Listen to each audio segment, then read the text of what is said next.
नमस्कार, मैं मनोज बिश्नोई और इस रेड प्लस न्यूज़ पर आपका स्वागत है। और आज सबसे पहले आपको ये बताएंगे कि एक पुलिस अफसर को आखिरकार कैसे और क्यों पूर्व सांसद देवजी एम पटेल ने बीच बाजार में खरी खोटी सुनाई। और उसके बाद आपको बताएंगे कि पूर्व उपराष्ट्रपति जगदीप धनखड़ क्यों फिर से सुर्खियों में आ गए हैं। लेकिन सबसे पहले आज बात जालोर सिरोही की, और जालोर सिरोही की उस राजनीति के उस दृश्य की जिसने सांचौर के मुख्य बाजार को कुछ दिनों के लिए या कुछ देर के लिए लोकतंत्र का खुला एक मंच बना दिया है, जहां जनता, जनप्रतिनिधि और पुलिस तीनों आमने सामने खड़े हुए। और सवाल सिर्फ इतना नहीं था कि ठेला और लॉरी चालकों को पुलिस परेशान कर रही है या नहीं, सवाल ये भी था कि कानून का राज कैसे चलेगा और किसकी जिम्मेदारी कितनी है। आज पूर्व सांसद देवजी एम पटेल सांचौर के बीच बाजार पहुंचे और उनके पास शिकायत लेकर आए थे ठेला और लॉरी चालक। उनका कहना था कि पुलिस बार बार उन्हें रोकती हैं, चालान करती हैं, खड़े होने नहीं देती हैं और रोजी रोटी पर असर डालती हैं।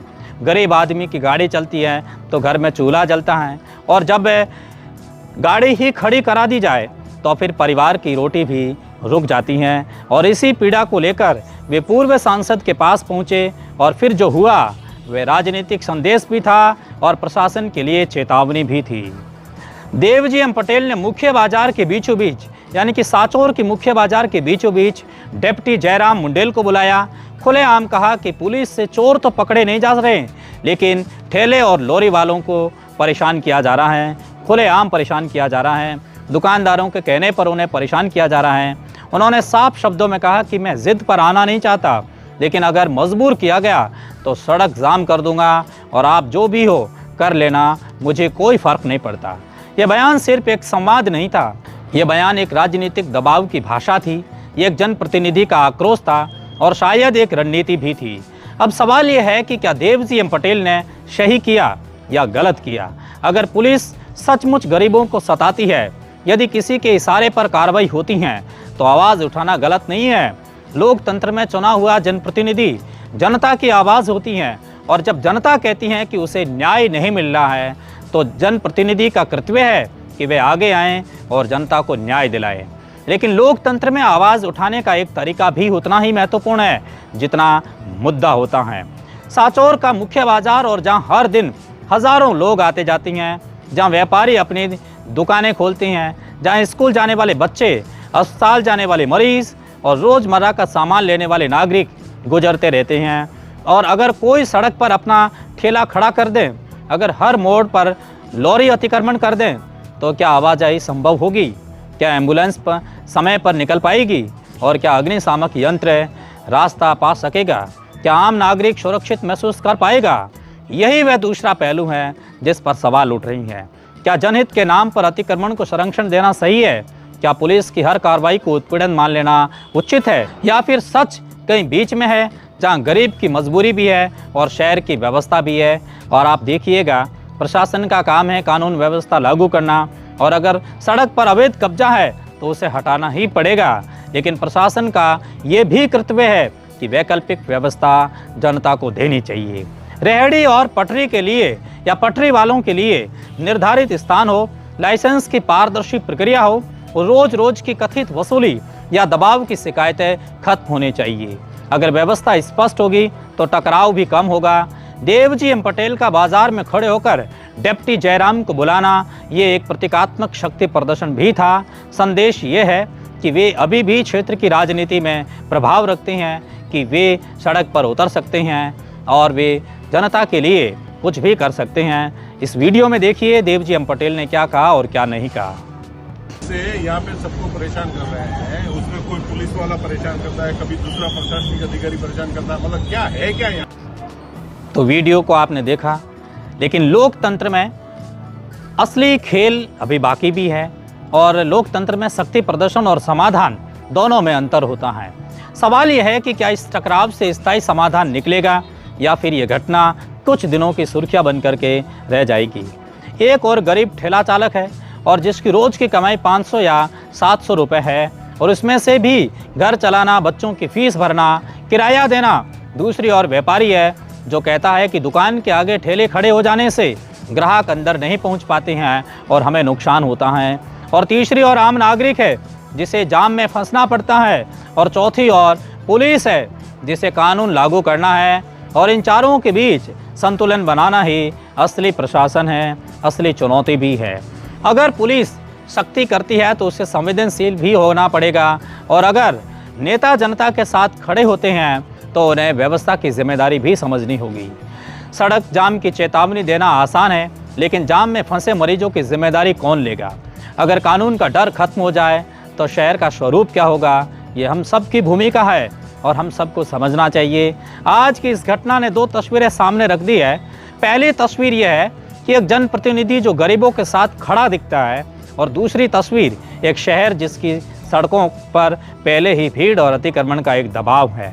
अब फैसला समाज को करना है कि भावनाओं के साथ रहना है या फिर संतुलन के साथ। लोकतंत्र में संवाद भी जरूरी है, टकराव नहीं। और अगर ठेला और लॉरी चालकों की समस्याएं वास्तविक है तो उसे स्थायी नीति बने, और अगर पुलिस पर आरोप है तो जांच होनी चाहिए और दोषी पुलिसकर्मियों पर बड़ी कार्रवाई होनी चाहिए ताकि गरीब को सताया नहीं जा सके। लेकिन बाजार को राजनीतिक अखाड़ा बना देना, क्या ये सही समाधान है? याद रखिए, कानून और करुणा दोनों एक साथ चले तभी शहर चलता है। सिर्फ कानून होगा तो कठोरता बढ़ेगी, और सिर्फ करुणा होगी तो अव्यवस्था बढ़ेगी, और जब अव्यवस्था बढ़ती है तो सबसे ज़्यादा नुकसान उसी गरीब को होता है जिसकी रक्षा की बात हम करते हैं। इसलिए आज का सवाल यही है कि क्या हम व्यवस्थाओं का सुधार की दिशा में आगे बढ़ रहे हैं, या हर मुद्दे को सड़क की लड़ाई बना देने के लिए आगे बढ़ रहे हैं?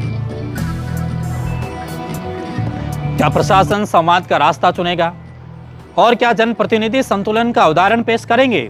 सांचौर की सड़कों पर खड़ा यह दृश्य सिर्फ एक स्थानीय घटना नहीं, ये पूरे सिस्टम के लिए आईना है।